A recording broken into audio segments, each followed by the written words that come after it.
So let me talk about these two trends. On the one hand, I think what's interesting about these two trends, as I mentioned, one is a trend of growth, the other is a trend of decay, and they're intersecting each other right now. The trend of growth is what I call a global cyber awakening, and it is the social consequences of connectivity online. It's the social consequences of the penetration of the internet worldwide. Now, depending on who you listen to, the internet now reaches about 3 billion out of the 7 billion people on the planet, and it's growing. I think Eric Schmidt and Jared Cohen say by 2020, everyone online, everyone in the world will be connected. Now, I don't know if that's right or not, but it's a pretty big number. You know, and when you think about 7 billion people in the world, and I do a lot, what you think about is what are the things, I can only think of 5 things that claim the active affiliation of 1 billion or more people on the planet. And like, I'm not talking about soccer, okay?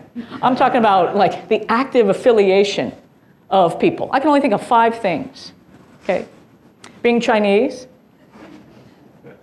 it's true. Sorry. You're behind in your reading.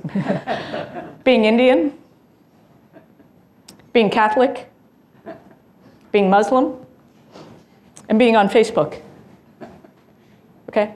And only Facebook knows its population at all well, certainly compared to the others. Yahoo's not far behind, but think about that.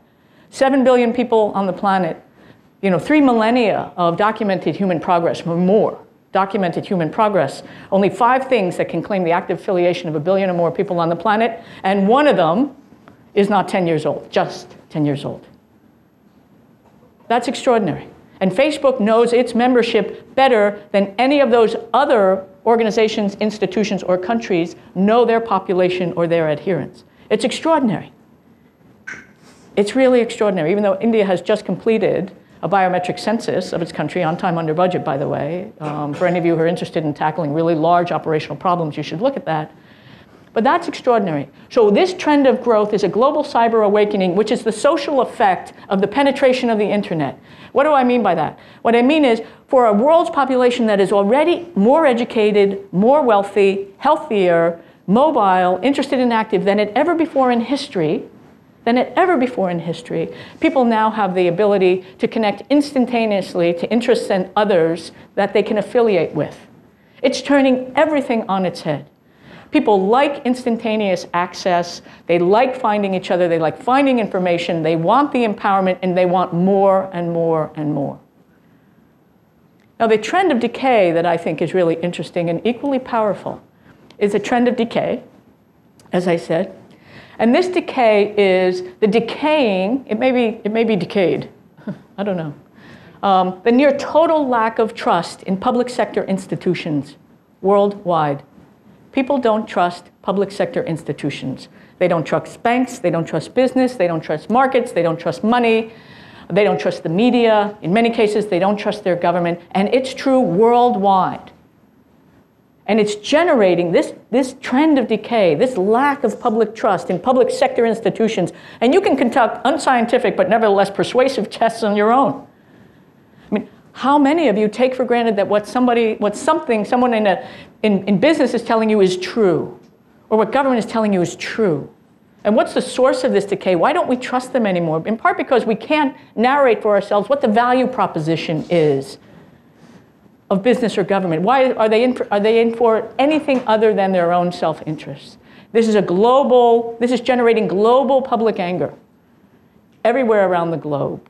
I mean, I don't want to overdraw it, but there are instances. I mean, you've seen the rioting in Istanbul, in Brazil, you know, the Occupy movement in the United States, you know, the Arab Spring, the awakening there. I mean, there are evidences all across the world of social anger at public sector institutions. People don't trust them. They don't trust the dollar or the euro or anything else. And this is a really particularized kind of anger to my eyes. This is not purpose-driven anger, right? This is not, I mean, when you have purpose-driven anger, people kill each other. This is anxiety-based anger. People are angry, and they're not quite sure what to do about it, but it really feels like anxiety-based anger. When you have anxiety-based anger, that anger will go in a lot of different directions. It will get diffused. You'll often not see anything done as a consequence. So this is, to me, the most interesting, these two trends and their intersection. So we're becoming more and more empowered precisely at a time when our social institutions, our collective institutions of governance around the world, both within states and between them, are under serious fire and question as simply not being up to the job that we need them to do. So what is that job? What do we expect governments to do? I mean, what's your government good for? I've heard that. Right? I mean, it's not an unserious question to ask yourself, particularly for somebody like me who has spent 35 years in the public sector, more or less. In my view, governments are useful for, what we need governments for are delivering sort of threshold conditions for security, well-being, and justice. The rest is commentary. I mean, there's a lot of commentary out there, okay? I'm not, I don't mean to, diminish it. Governments have gotten very big for a reason. But it's also gotten really very hard to govern. I mean, in our lifetime, governments have lost the corner on the market on the three things that really used to define their role in this space, in this political space, right? The control of lethality, the control of capital, and the control of rulemaking. And part of that has been aided, abetted, and accelerated right now by the internet. So when we look at the internet and we look at, we try and find ways to understand this and unpack it, we look for explanations of power, right? So for those of you who are political science students, we all go back to Waltz, for a reason, right? International system, anarchic, states are self-help actors operating, or states are like actors operating on the basis of self-help to maximize power, to address minimalized interest, which is self-preservation, and maximize interest, which is to acquire more power so that their minimum interest and more is preserved. So what does it mean to talk about power in the internet and power in cyberspace? Who are the powerful actors? You run out of fingers before you get to a government. When you're looking at the most powerful actors in cyberspace, you run out of fingers. The really big, powerful actors in cyberspace are private sector actors. If you ever look at any of those maps, right, what's the biggest dot? The biggest dot's Google, by far. Yahoo's pretty big, Facebook pretty big, others are big and getting bigger. Governments are pretty small. Why is that? What is the power that matters in cyberspace? In my view, it's the power to connect, not the power to protect, that matters in cyberspace. It's the power to connect, not the power to protect. And so what we see now is governments moving into the game to take control of cyberspace. And it's happening right now, every day. I mean, this is not sort of an insidious insurgency. Governments are quite upfront about it. In fact, probably the kind of the institutionalized version of this trajectory can be traced back to the London conference in 2010, when the British foreign minister called for governments to come together and talk about what's happening on the internet and what should we do about it. And running side by side with this is a big debate in the ITU, for those who have been following it, is how should we structure governance of the internet? How can governments claim some of the wealth that's being generated and transferred? How can governments address some of the vulnerabilities that their populations are exposed to? And are their populations exposed to vulnerabilities? You bet. You bet. How many people were on the internet in 1995? 16 million. Yeah. Okay, 1995, about 16 million people online. Today, 3 billion and growing at the rate of 100 connections a minute. 100 connections a minute.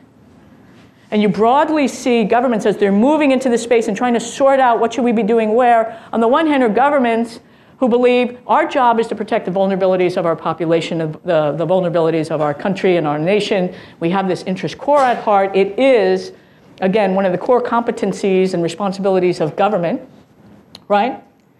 And so, but you have countries who sort of perceive the greatest threat to that coming from without. At the same time, you have a number of countries who perceive the greatest threat to the coherence of their state is coming from within, and the empowerment of the internet. And there's a big debate going on right now between these countries about how we should govern the internet.